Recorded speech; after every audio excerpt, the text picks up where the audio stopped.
Saya Christine Evani Boyong, saya mahasiswa jurusan Psikologi Universitas 17 Agustus 1945 Samarinda. Di kesempatan kali ini, saya akan mereview jurnal dari jurnal internasional dan juga jurnal nasional.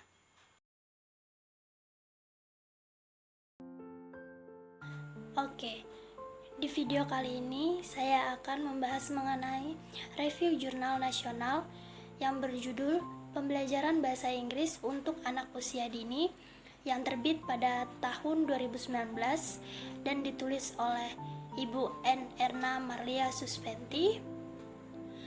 Jurnal ini bertujuan untuk membahas mengenai proses pembelajaran bahasa Inggris untuk anak usia dini. Kita masuk di latar belakangnya. Bahasa Inggris merupakan bahasa yang paling banyak digunakan oleh penduduk dunia. Hal ini yang kemudian menjadikan bahasa Inggris sebagai bahasa internasional. Tuntutan tersebut membuat para orang tua berlomba-lomba untuk memasukkan anak mereka ke sekolah yang bertaraf internasional maupun nasional plus, di mana media bahasa yang digunakan adalah bahasa Inggris. Mereka bahkan tidak peduli akan kemampuan psikologi anak, usia anak, pendidikan para tenaga pendidik, serta metode yang akan diajarkan. Yang terpenting adalah lisensi internasional dan penggunaan bahasa Inggris sebagai pengantar, maka orang tua akan puas dan percaya pada pendidikan tersebut. Dengan adanya kesadaran akan pentingnya penguasaan bahasa Inggris, juga berdampak kepada usaha untuk mempelajari dan menguasai bahasa tersebut. Masyarakat pun mulai mengenalkan bahasa Inggris kepada anak-anak mereka sedini mungkin.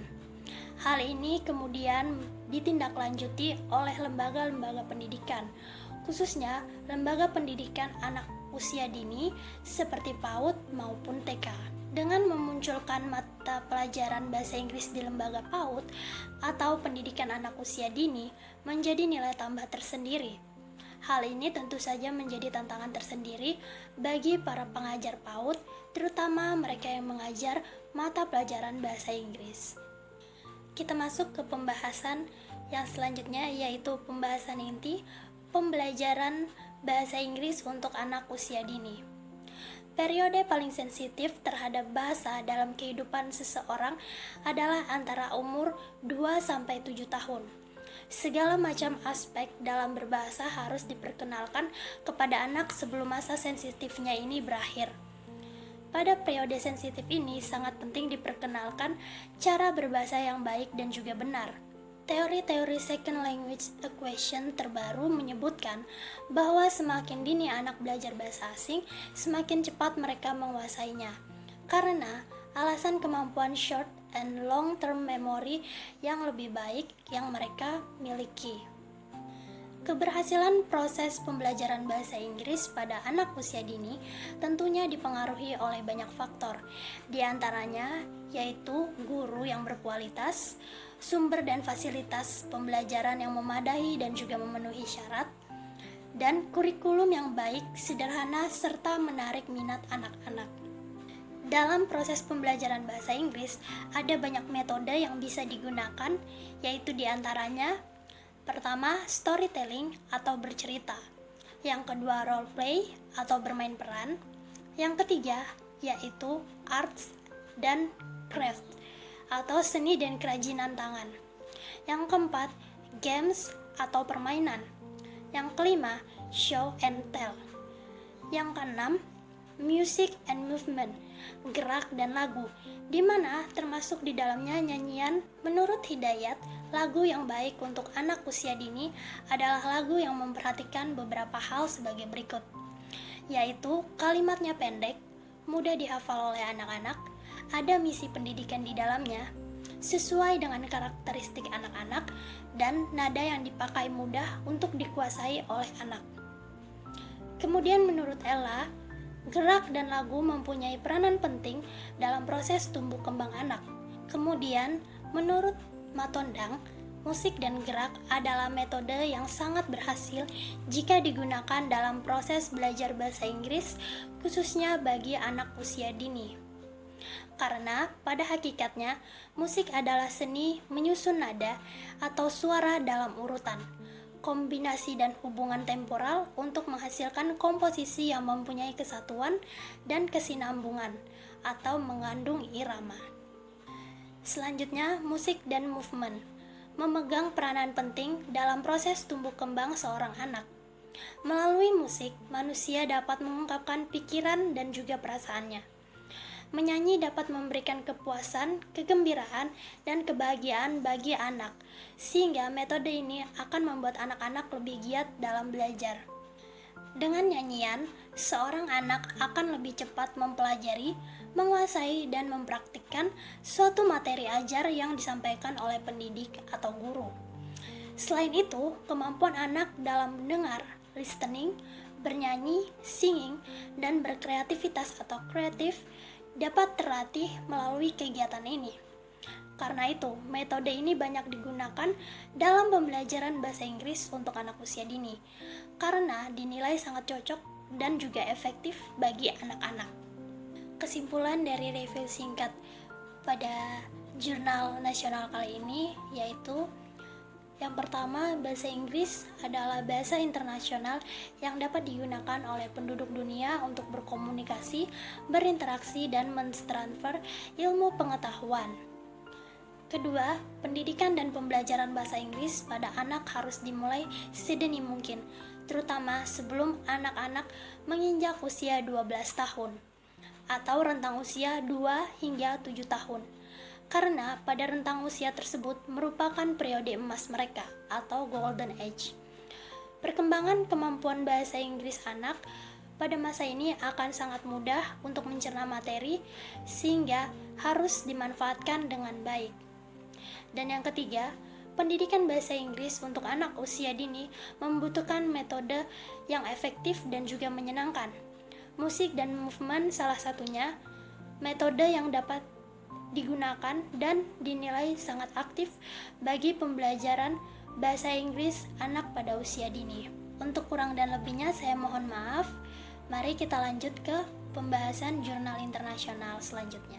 Pada pembahasan kali ini saya akan membahas tentang review jurnal internasional dengan judul The Advantage and Disadvantage of Learning a Second Language Early.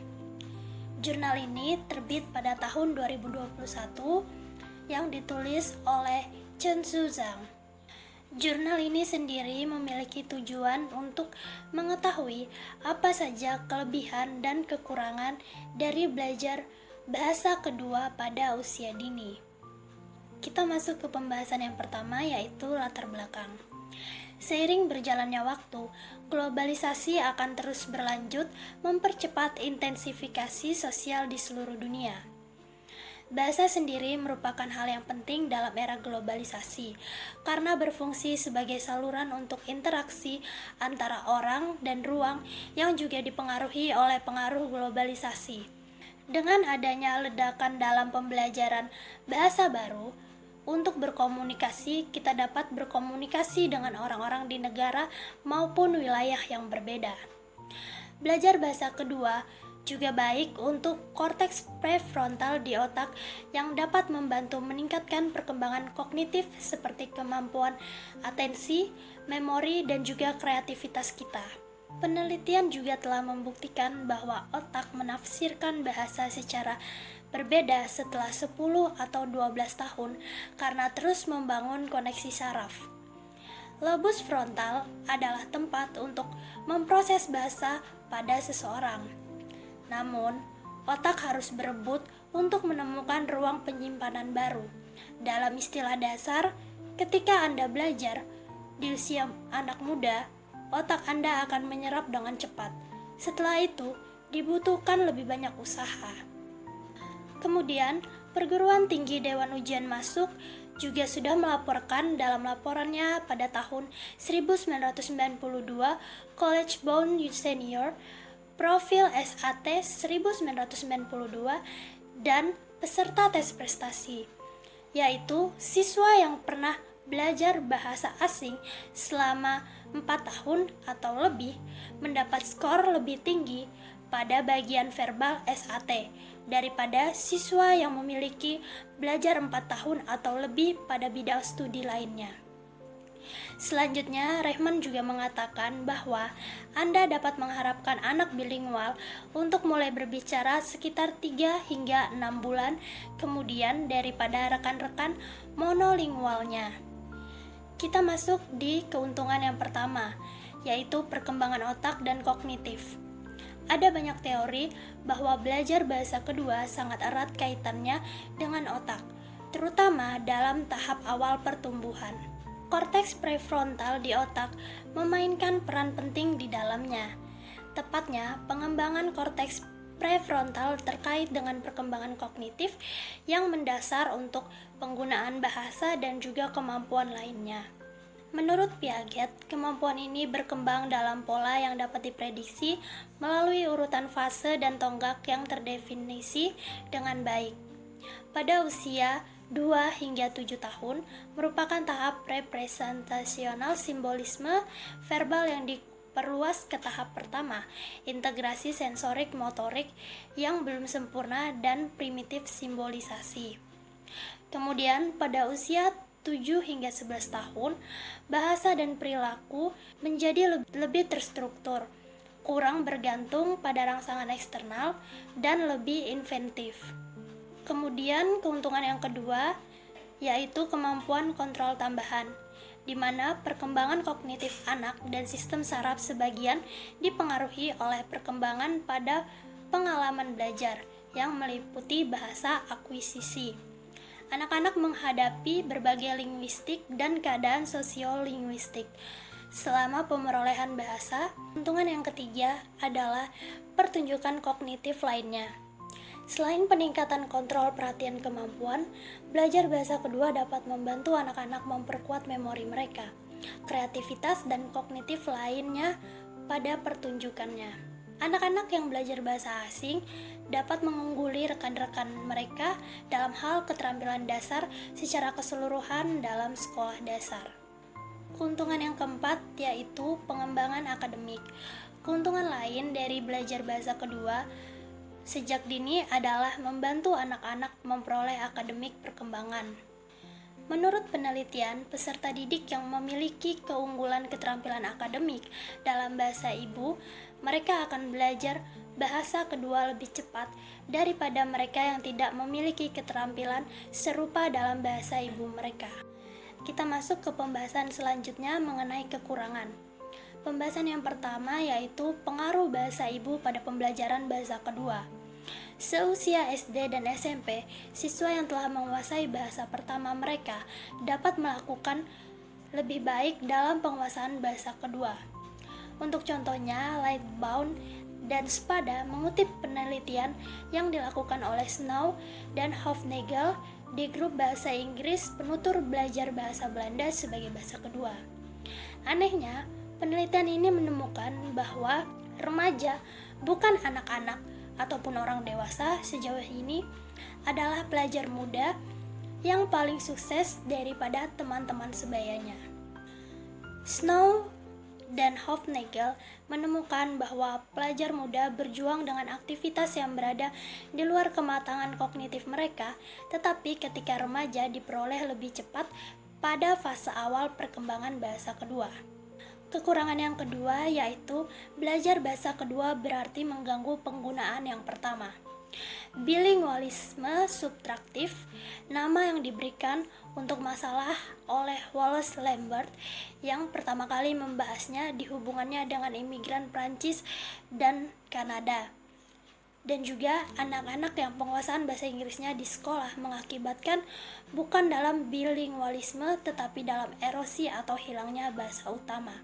Atau ini bisa dikerucutkan menjadi kehilangan bahasa asli mereka karena tergeser oleh bahasa kedua yang sedang mereka pelajari. Kemudian kekurangan yang ketiga yaitu bahasa kedua membutuhkan tekanan pada anak-anak dan orang tua. Kerugian lain adalah bahwa anak-anak bilingual memiliki beban akademik tambahan yang datang dengan belajar membaca dan menulis bahasa di tempat lain. Di atas yang pertama, Ini berarti mereka harus bekerja 2 kali lebih keras. Kemudian, jika orang tua mereka menginginkan anak-anaknya untuk tidak hanya bisa berbicara bahasa, tetapi juga membaca dan menulisnya, mereka perlu memberikan tambahan pengajaran di luar jam sekolah mereka. Kekurangan yang keempat atau kekurangan yang terakhir adalah faktor eksternal menghambat proses belajar bahasa asing. Selain itu, berbagai faktor termasuk keadaan di mana bahasa dipelajari mungkin akan mempengaruhi hasil perkembangan multibahasa. Selanjutnya, anak-anak harus menggunakan setiap sumber daya di lingkungan mereka sebagai alat untuk mendapatkan manfaat dari dan dengan mudah mempelajari bahasa tersebut. Orang tua atau keluarga dan sekolah adalah faktor yang paling penting dalam pengaturan anak untuk sukses menjadi anak bilingual. Namun, ada sejumlah variabel di sekolah dan juga di rumah yang menghambat proses belajar bahasa asing. Kesimpulan dari interview singkat ini adalah keuntungan dari belajar bahasa kedua didasarkan pada korteks prefrontal di otak yang dapat membantu meningkatkan perkembangan kognitif seperti kemampuan atensi, memori, dan juga kreativitas. Akuisisi bahasa kedua sebenarnya bisa menguntungkan dari perkembangan kognitif dan perkembangan akademik. Sebaliknya, belajar bahasa kedua terlalu dini juga bisa menyebabkan hilangnya bahasa ibu dan penguasaan bahasa ibu yang tidak memadai, membuat anak-anak lebih sulit untuk belajar bahasa asing. Beban akademik dan faktor eksternal seperti kurangnya pendidikan yang layak juga dapat menghambat proses bahasa kedua tersebut menjadi lebih baik. Untuk kurang dan lebihnya saya mohon maaf. Semoga teman-teman bisa mengerti dari review jurnal baik secara nasional maupun internasional yang saya lakukan secara singkat ini.